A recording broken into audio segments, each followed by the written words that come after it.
Welcome to the Without the Bank podcast, where you and I are going to talk about all things IBC, how to utilize your wealth, create more wealth, all the good stuff.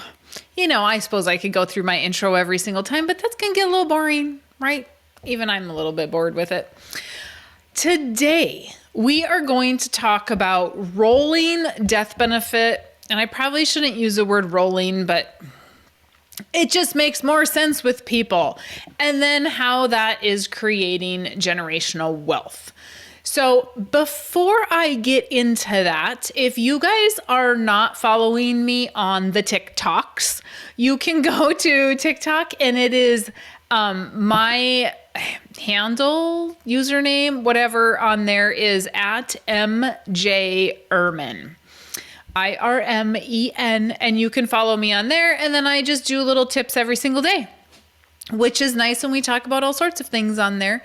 If you are not on Facebook, you can go to withoutthebank.com, or you can go to Without the Bank on Facebook, or you can go to Farming Without the Bank on Facebook, whatever you want. I try to do lives on there, but I have been doing TikTok lives instead, just because more people are watching. I don't know what the heck's going on Facebook, if they're changing algorithm or what they're doing. But anyway, okay, let's get into it today. I have had, I don't want to say a lot of these, but I've had a couple of these lately, and one just came up today as I'm recording, and I thought, well, what a great podcast subject. So I just got out of a meeting with a recent widow, and they do happen to farm, but that does not matter. In this case, I want you guys to just get the whole farming premise out of your mind. It doesn't matter if they were business owners and they owned a business together and she's a widow of the business. The thing here is there is debt, and there is very little debt. She has enough income coming in to pay for the debt. But she has this death benefit, right? And she has about $300,000 of death benefit, and there is about $400,000 owed of property debt. Doesn't care if it's a mortgage, if it's land, if it's business debt, does not matter.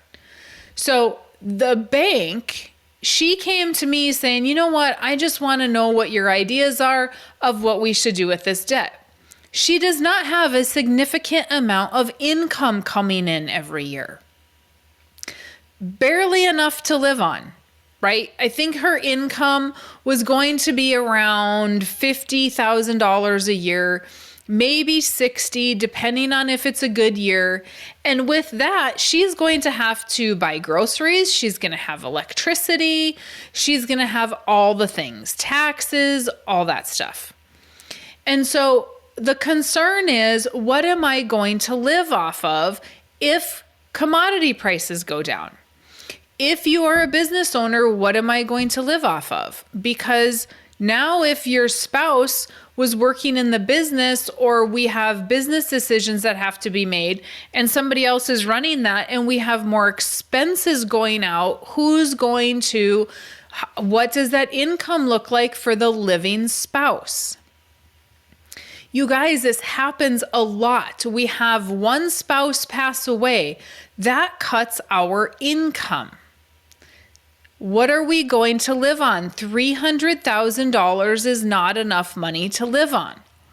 So she came to me with the idea that I need to pay down this mortgage note and I need to pay off all my expenses. Well, she had already sold $100,000 worth of things that were not needed on the farm. And I said, where is that money? Oh, I paid stuff off with it. But now she is concerned about not having enough money to live on, and concerned about what are we going to leave the kids? Because I shouldn't be selling land or business, because what are we going to leave the kids?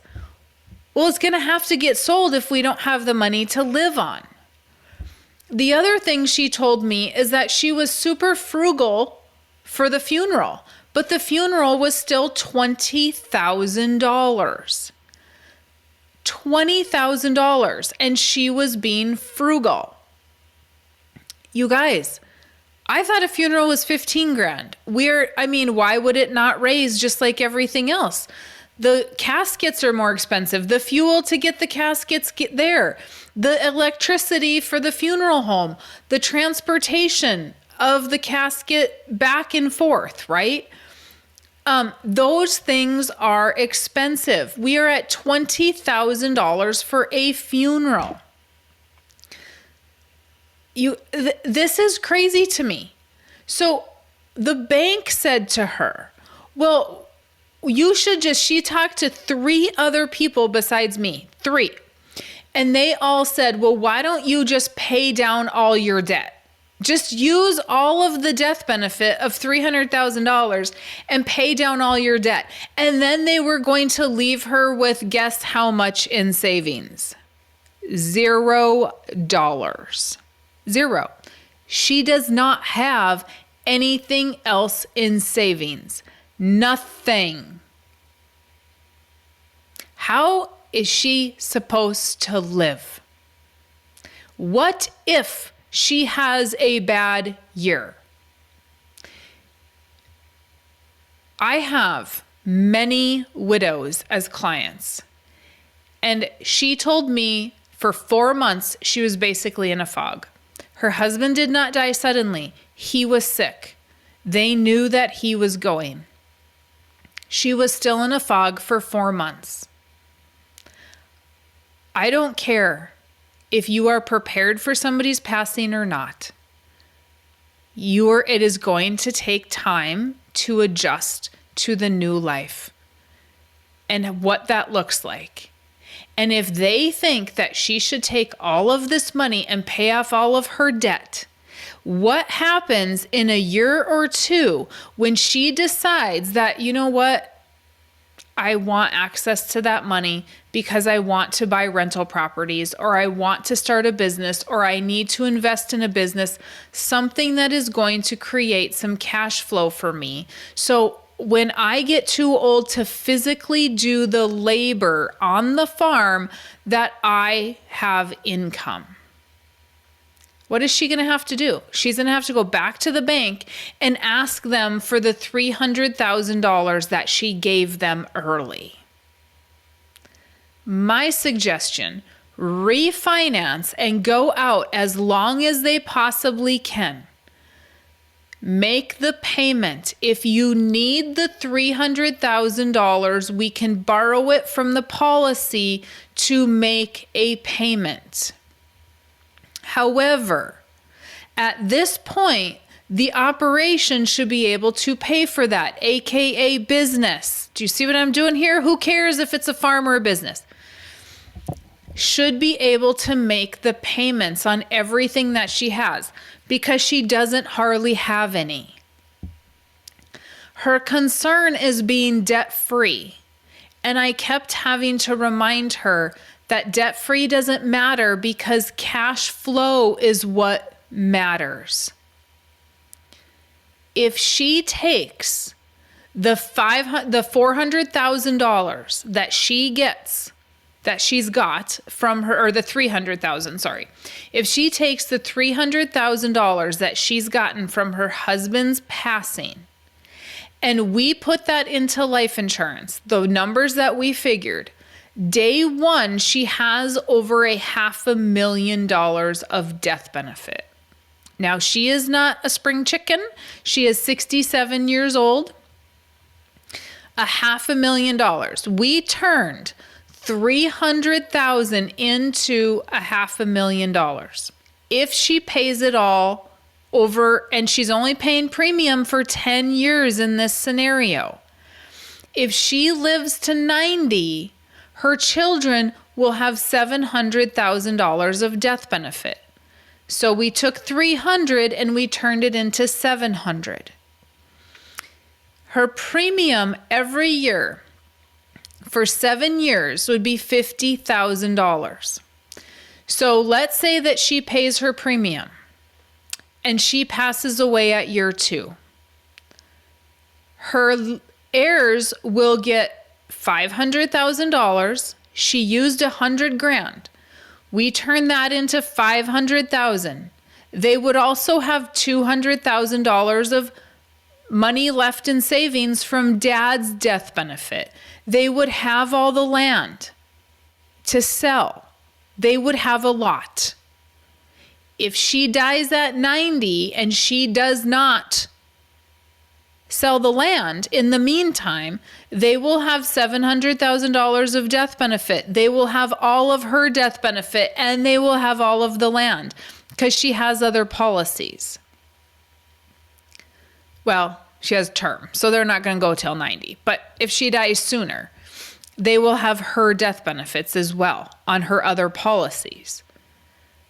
So when I say we're going to roll money, what I mean is that if somebody passes away or you have a large inheritance, if we took that money and put it into or used it to buy life insurance, used it for premium, you're going to have the death benefit, which is far more than what you received from the person's whoever passed first. You're going to have more death benefit, but you're also going to have access to that cash value. So I feel like I'm a little bit scattered. And so I apologize if I'm jumping around, but let me just sum it up in a very simple manner. I don't know what her husband paid for his death benefit, but we have $300,000. We can turn that into $500,000. She lives to 90, $700,000. If she dies immediately, $500,000, but we only used 50 to buy that 500. So until we've moved all of dad's death benefit over as premium, your heirs are always going to get the death benefit from the new policy, whatever hasn't been paid in as premium yet, plus any extra death benefit you have, plus any land, any business ownership, any of that. This is the generational wealth that we talk about. Because essentially, we used $300,000 of income tax-free money to buy $500,000 of death benefit. So she didn't really pay $300,000 for that $500,000 of death benefit, did she? Because she only paid what her husband paid for his premium for the $300,000. So let's say that he paid $10,000 for his $300,000 of death benefit. She really only paid $10,000 for $500,000. Because none of it was out of her pocket. The out of pocket already came when she paid the premium on him. This is a big deal. This is a big deal. This is why when we receive death benefit, we want to put it back in as premium on more life insurance. And then we just create more death benefit, more discounted dollars. This is exactly what the Rockefellers do and what wealthy people do, because all the death benefit comes to you income tax free. If we have a business that we want to keep alive, keep rolling it, and then the kids have that money to use in the business to keep it going. We have it to use to keep farming, to start a business, whatever that is. But don't go use the cash and pay down debt. Because if we need the liquidity of that money to live, we then have to go back to the bank and borrow it, and they could very easily say no. I see it all the time. Be smart about it. She was thrilled with all these ideas. She was going to sell land. I said, owner finance that.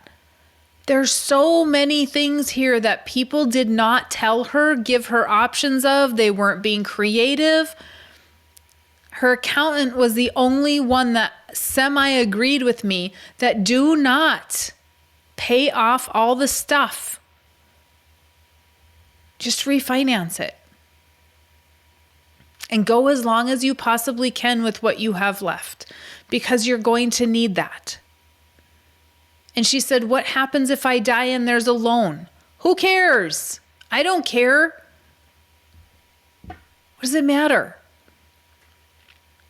Let the bank worry about it. Let the kids worry about it.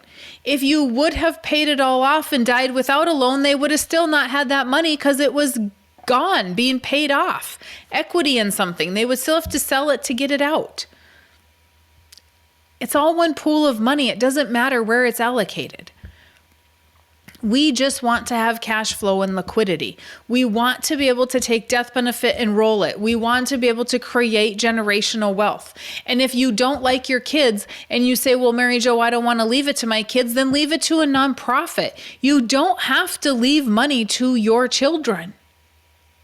You get to decide where you want that money to go. So when you get an inheritance of any kind, or if for whatever reason you have death benefit that you are receiving from a loved one's passing, be smart about how you use that money. Because we can use it to pay off debt and give up liquidity, or we can use it to create more cash flow. That is what is important. If you guys have not gotten the book, Life Without the Bank, go to withoutthebank.com, grab the book. You can, like I said, follow me on TikTok, whatever, grab Nelson's book. And then after you read that, it's an hour and a half free consultation. I don't try to sell you anything. I'm just showing you how everything works. We're going to go over if it will work for you, and if it does, how. And that's free. All you got to do is read the book first. So if you have questions, comments, thoughts, something you want to hear on this podcast, just email me, MaryJo@WithoutTheBank, and I am happy to help. Otherwise, I'm good. I'm done. You guys have a fantastic rest of your day, and we'll catch you in the next podcast.